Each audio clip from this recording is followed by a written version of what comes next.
The hot Arizona sun beat down mercilessly as Loretta Tanner collapsed against the weathered post outside Prescott's general store, her once fine dress now tattered and coated with the dust of 100 miles. Her stomach twisted with a familiar emptiness that had been her constant companion for days now. The year was 1879, and for a woman alone in the Western Territories, life had proven unforgiving. She'd left Philadelphia with such grand hopes, answering an advertisement for a teaching position at a new school in the growing town. The stagecoach robbery 3 days back had left her with nothing but the clothes on her back and no means to wire home for help. Pride had kept her walking. Determination had kept her moving forward.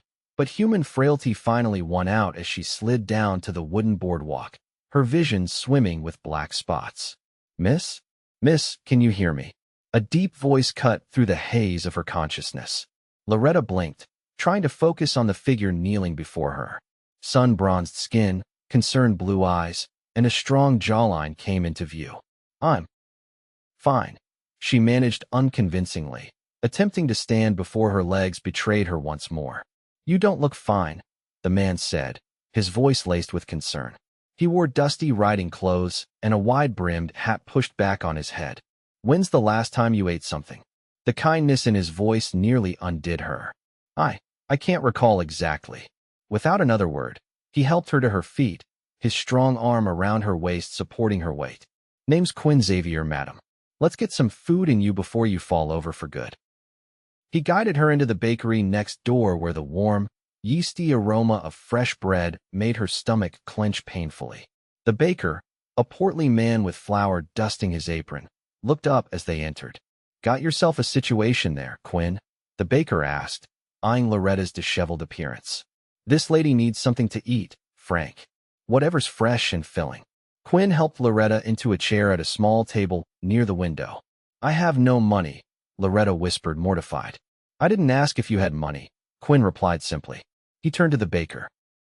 2 loaves of that sourdough, some of that ham you keep in back, and whatever else might help get some color back in her cheeks. As Frank bustled about preparing a plate, Quinn pulled off his leather gloves and settled into the chair across from her. You're not from around here. It wasn't a question, but Loretta answered anyway. Philadelphia. I came for a teaching position. Long way from home, he observed, his eyes taking in her condition. Trouble on the trail? Stagecoach robbery. They took everything, my trunk, my savings, even my letter of introduction to the school board. She fought back tears of frustration. I've been walking since Wickenburg. Quinn's expression darkened. The Sutton gang. They've been hitting the southern routes hard lately. He shook his head. That's nearly 40 miles on foot, madam. Frank returned with a plate piled high with bread, sliced ham, and a hunk of cheese. He set it before Loretta along with a tall glass of milk. Here you go, miss. Best eat slow now, or you'll make yourself sick. Though she wanted to devour everything in sight, Loretta forced herself to take small bites, savoring the tang of the sourdough and the saltiness of the ham. Quinn watched her with an expression she couldn't quite read, concern mixed with something else. What school were you headed to? He asked as she ate. The new one on Pine Street. They advertised back east for teachers with experience in classical education. She took another careful bite. I taught for 3 years at a girls' academy in Philadelphia. Quinn nodded thoughtfully. I know the place. Town's been growing fast enough that the old schoolhouse couldn't keep up. He leaned back in his chair. I haul lumber for most of the new buildings in Prescott. Helped frame that schoolhouse myself last winter. As strength returned to her limbs and clarity to her mind, Loretta became increasingly aware of her appearance. Her once neat chignon had come undone, and she could feel dust coating every inch of her skin. Self-consciously, she attempted to smooth her hair. I must look a fright, she murmured. Quinn's mouth quirked up at one corner. You look like someone who survived what would have killed most city folk. That's something to be proud of, not ashamed of. His words, spoken without artifice, warmed something in her that had nothing to do with the food she'd just consumed. Thank you, Mr. Xavier, for the food and for the kindness. She met his eyes directly for the first time. I don't know how I'll repay you, but I will. Quinn, he corrected, and no repayment necessary. He stood, placing his hat back on his head. Finish up. I know someone who might be able to help you get settled until you can sort things out with the school board. An hour later, Loretta found herself at a modest boarding house run by a widow named Mrs. Holloway. Quinn had explained the situation, and the kind-faced woman had immediately offered Loretta a room at reduced rates until her first teaching stipend came through. Quinn Xavier's word is good as gold in this town, Mrs. Holloway explained as she showed Loretta to a small but clean room at the top of the stairs. That boy helped rebuild half the businesses on Whiskey Row after the fire 2 years back, asking nothing in return. After Mrs. Holloway left her to settle in, Loretta sank onto the bed, overwhelmed by the sudden turn in her fortunes. A knock at the door roused her from her thoughts. Quinn stood in the hallway, a carpetbag in one hand. Mrs. Holloway said you might need some essentials. My sister left some things behind when she moved to California last year. Nothing fancy, but clean clothes at least. Loretta accepted the bag, touched by this continued kindness from a stranger. I don't know what to say. Say you'll let me know how things go with the school board tomorrow. He tipped his hat. Good evening, Miss Tanner. As she watched him walk away, Loretta felt something stir within her, something beyond gratitude, something she wasn't ready to name. The next morning, freshly bathed and dressed in one of the simple but well-made dresses from Quinn's sister, Loretta made her way to the schoolhouse on Pine Street. Her heart pounded as she approached the red brick building, fear mingling with determination. Without her letter of introduction or references, would they even consider her for the position? The school board chairman, a stern-looking man named Mr. Pritchard, listened to her tale with skepticism written across his features. A convenient story, Miss Tanner. But without credentials or references, how am I to know you're who you claim to be? I can recite my teaching philosophy, demonstrate my knowledge of literature, mathematics, or history, whatever you require, Loretta offered, desperation edging her voice. Mr. Pritchard frowned. We've had our share of confidence tricksters passing through Prescott. I need more than your word. You have mine as well. Loretta turned to find Quinn standing in the doorway, hat in hand. He nodded respectfully to Mr. Pritchard. Quinn, the chairman acknowledged. What brings you here? I telegraphed the Philadelphia Girls Academy this morning. Got a reply confirming Miss Tanner's employment there for the past 3 years. He stepped forward, handing a folded paper to Mr. Pritchard. Seems she was quite respected. Mr. Pritchard's eyebrows rose as he read the telegram. Well, this changes matters considerably. He looked up at Loretta with new respect. Classes begin in 2 weeks. That should give you time to prepare your curriculum and get settled. Relief flooded through her. Thank you, Mr. Pritchard. You won't regret this decision. Outside the schoolhouse, Loretta turned to Quinn, questions bubbling up. How did you know which school in Philadelphia? I never told you the name. He smiled, sunlight catching in his eyes. You mentioned a girls' academy. There aren't many in Philadelphia with the reputation to be hiring out teachers to the territories. I took a chance. You paid for a telegram for a woman you just met yesterday, she said, still incredulous. Quinn shrugged, settling his hat back on his head. Seemed like the right thing to do. Why? He considered her for a long moment. Because you walked 40 miles when most would have given up. Because you were starving but still had your dignity. Because. He paused, seeming to weigh his next words. Because sometimes you just know when someone's worth helping. In the days that followed, Loretta threw herself into preparing for the school term. She created lesson plans, familiarized herself with the schoolhouse, and began to feel at home in Prescott. Quinn stopped by the boarding house every few days, sometimes bringing a book he thought she might enjoy for her classes, other times just to check on her progress. During one such visit, as they sat on Mrs. Holloway's front porch enjoying the cooler evening air, Loretta finally asked the question that had been on her mind. Don't you have work to attend to, Mr. Xavier? Lumber to haul or buildings to frame? He chuckled. Are you suggesting I'm neglecting my duties, Miss Tanner? I'm suggesting that your interest in my welfare seems to extend beyond simple neighborly concern. Quinn leaned forward, elbows on his knees. Would it trouble you if that were true? A flutter of something warm and unfamiliar stirred in her chest. I'm not certain. Then I'll be plain. I find your company agreeable, Miss Tanner. More than agreeable. His eyes, steady and honest, held hers. I'd like to continue visiting, if you'll allow it. Loretta thought of the life she'd left behind in Philadelphia, the rigid social expectations, the carefully orchestrated courtships. This straightforward declaration, free of pretense, was refreshingly different. I would like that very much, she replied softly. As summer gave way to fall, Quinn became a fixture in Loretta's new life. He escorted her to town gatherings, joined her for Sunday services, and often appeared at the schoolhouse after classes ended with some small gift wildflowers, a particularly interesting rock formation, or once, a bird's nest that had fallen from a tree, which her students examined with delight the next day. The school term began successfully. Loretta found herself appreciated for her knowledge and teaching style in a way she never had been back east. Her students, though fewer in number than in Philadelphia, were eager to learn, and the parents respected her position in a way that sometimes surprised her. One crisp October afternoon, Quinn arrived at the schoolhouse with his wagon. I thought you might like to see more of the territory while the weather's still fair, he explained. Pack a lunch. Mrs. Holloway already gave her blessing for an afternoon outing. They traveled north of town, the wagon following a winding trail through ponderosa pines. The air grew cooler as they climbed, and Loretta breathed deeply, savoring the scent of pine resin and clean mountain air. Quinn drew the wagon to a halt at a clearing overlooking a valley painted in autumn colors. He helped her down, his hands lingering at her waist a moment longer than strictly necessary. It's breathtaking, Loretta said, taking in the vista before them. First time I saw this view, I knew I'd found home, Quinn said, spreading a blanket on a flat rock. Traveled all over after the war: Texas, Kansas, New Mexico territory. Nothing felt right until I came here. As they shared the simple meal of bread, cheese, and apples, Quinn told her about his years after the Civil War, riding with cattle drives, working railroad construction, and finally settling in Arizona territory. You were so young for the war, Loretta observed. Lied about my age. Was 16 when I joined up. Union sighed. His expression grew distant. Saw things no boy should see. Took years to find peace after.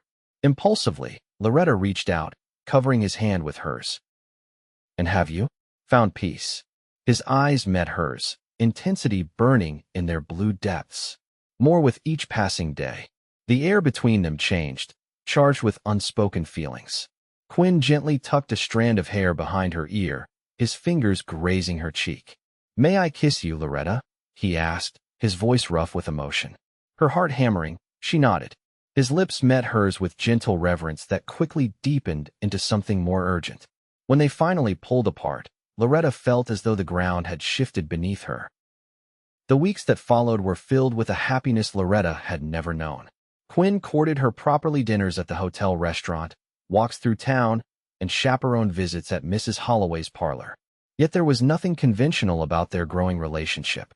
Quinn respected her independence and intelligence in a way few men of her acquaintance ever had. As Thanksgiving approached, however, a shadow fell across their happiness. A letter arrived from Philadelphia. Loretta's widowed mother had fallen ill, and her sister implored her to return home. She's asking for you, Quinn said quietly, after reading the letter Loretta had shared with him. They sat side by side on Mrs. Holloway's porch swing, the letter trembling in Loretta's hands. You need to go. The school term isn't finished. My students will understand that family comes first. He took her hand. The question isn't whether you should go, but whether you'll come back. The unasked question hung between them was what they'd found together enough to draw her back to this frontier town, away from the comforts and civilization of the East. I don't know, she answered honestly. I love teaching here. She hesitated, then pressed on. I love being with you. But my mother needs me, and Philadelphia is where I grew up, where everything is familiar. Quinn nodded, his expression carefully neutral. I understand. I won't ask you for promises you're not ready to make. 2 days later, Loretta boarded the eastbound stagecoach. Quinn stood beside the coach, his hat in his hands, his face solemn. I've arranged for your salary to be sent east, he said, and wired ahead for accommodations along the route. Thank you, she said, tears threatening. Quinn, he shook his head. No goodbyes. Just be safe, Loretta. He pressed something into her hand, a small leather pouch. Don't open it until you're on your way. The stage lurched forward, and Loretta watched Quinn's figure grow smaller until the road curved and he disappeared from view. Only then did she open the pouch. Inside was a delicately carved wooden heart on a silver chain, along with a note in Quinn's bold handwriting. Whether you return or not, a piece of my heart remains with you. It has been yours since the moment you refused to give up, even when starving and alone. Tears blurred her vision as she clasped the necklace around her throat, the wooden heart warm against her skin. Philadelphia in winter was exactly as she remembered: gray skies, sooty snow, and the constant bustle of city life. Her mother's condition had stabilized by the time she arrived, though the elderly woman remained frail. Loretta settled into her childhood home, resuming patterns and relationships she'd left behind. Yet something had changed. The drawing rooms and lectures that had once stimulated her now seemed stifling. The carefully regulated social interactions felt hollow after the honest directness she'd grown accustomed to in Arizona. Her mother noticed her distraction one evening as they sat by the fire. "You're 1,000 miles away, daughter," the older woman observed. "Is it that wild place that's claimed your thoughts, or someone in it?" Loretta's hand went to the wooden heart hidden beneath her high collar. "Both, perhaps. Tell me about him," her mother requested, setting aside her knitting. As Loretta described Quinn, his kindness, his strength, his respect for her work and mind, she realized with startling clarity that she had fallen deeply in love with him. "He sounds nothing like the young men who called on you before you left," her mother observed. "He's nothing like them," Loretta agreed. She searched for the right words. "He's as solid as the mountains and as open as the sky there." Her mother studied her face. "You're torn between duty and desire." "I love you, Mother. I won't leave if you need me." The older woman reached for her hand. "My dear girl, I raised you to follow your heart, not to sacrifice your happiness for an old woman's comfort. Your sister and her husband are moving in come spring. I won't be alone. But no buts. I've seen that look before. Your father had the same expression when he spoke of the future we would build together." She squeezed Loretta's fingers. "Don't waste the chance for that kind of love. They don't come often in a lifetime." Winter melted into spring, and as promised, Loretta's sister and brother-in-law took up residence in the family home. With her mother's blessing and a promise to write regularly, Loretta began preparations to return west. She hadn't written to Quinn of her decision. Something told her this news needed to be delivered in person, to see his face when she told him she was coming home, not just to Prescott, but to him. The journey west seemed both endless and swift. Each mile brought her closer to the life she now knew she wanted, to the man who had saved her with bread and then, unknowingly, with his heart. It was early June when the stagecoach rolled into Prescott. The town looked just as she remembered, though the trees were fuller with summer foliage. Heart pounding, she collected her trunk and asked the driver where she might find Quinn Xavier. "Try the new hotel going up on Gurley Street," he suggested. "Xavier Lumber's providing all the woodwork." She made her way through the familiar streets, noting changes: a new storefront here, an expanded porch there. When she reached Gurley Street, she saw the framework of a large building rising, and men moving about like ants on its skeleton. And there he was, shirt sleeves rolled up, directing the placement of a massive beam. The sight of him made her heart skip. He looked leaner than she remembered, his face more weathered from working outdoors through the winter months. Loretta stood watching him work, suddenly unsure. What if he'd moved on? What if her leaving had closed the door on what might have been between them? As if sensing her presence, Quinn turned. For a long moment, he stared, as if not trusting his eyes. Then he was moving, striding across the construction site, heedless of the curious glances from the other workers. He stopped a few feet from her, removing his hat, his expression guarded. "Loretta, you're back." She nodded, words suddenly difficult to find. "My mother is better. My sister and her husband have moved in with her." "I'm glad to hear it." His voice was careful, neutral. She pulled the wooden heart from beneath her collar. "I never took it off. Not once." Something flickered in his eyes: hope, fear, longing. "I realized something while I was away," she continued, gathering courage. "Philadelphia isn't home anymore. Home is here. Home is—" She met his gaze directly. "Home is wherever you are, Quinn." In 2 strides, he closed the distance between them, gathering her into his arms. His kiss was fierce, desperate, filled with months of longing and uncertainty. "I thought I'd lost you," he murmured against her hair. "Thought you'd choose the city over this rough place. Over me." She pulled back enough to see his face. "How could I? You didn't just feed me when I was starving that day." You showed me what it means to be truly seen, truly valued. The workers were openly staring now, but neither of them cared. I love you, Loretta Tanner.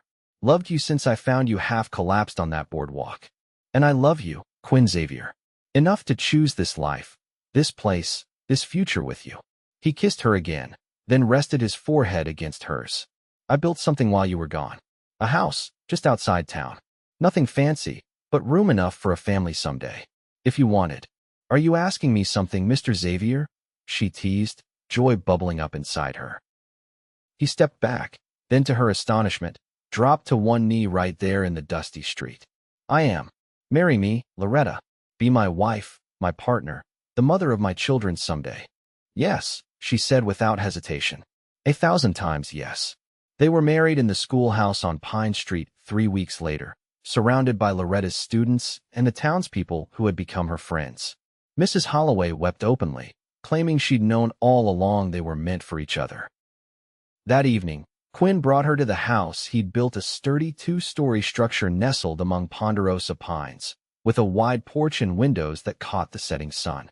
Inside, he'd furnished it simply but thoughtfully, with bookshelves for her collection and a desk where she could prepare her lessons. It's perfect, she whispered, overwhelmed by the tangible proof of his love and hope. Not quite, he said, leading her to the kitchen. There, on a wooden table he'd crafted himself, sat a loaf of fresh-baked bread and a single red rose. Now it's perfect. A reminder of how our story began. Loretta laughed through happy tears. With bread for hunger and a heart freely given. And received, Quinn added, drawing her into his arms. And treasured forever. In the years that followed, their love deepened and grew. Loretta continued teaching until their first child was born, a daughter with her mother's spirit and her father's eyes. Quinn's lumber business prospered as Prescott expanded, and they added on to their home to accommodate their growing family. Sometimes, on quiet evenings after the children were asleep, they would sit on their porch and marvel at the journey that had brought them together, a desperate hunger, an act of kindness, and the courage to choose love over the familiar. The wooden heart still hung around Loretta's neck, a constant reminder that sometimes salvation comes in unexpected forms, and that the greatest journeys often begin with the simplest of human needs. And whenever new arrivals came to town tired, hungry, and alone, the Xaviers were the first to offer food, shelter, and the warmth of welcome. For they, better than most, understood how a simple loaf of bread could change the course of a life forever.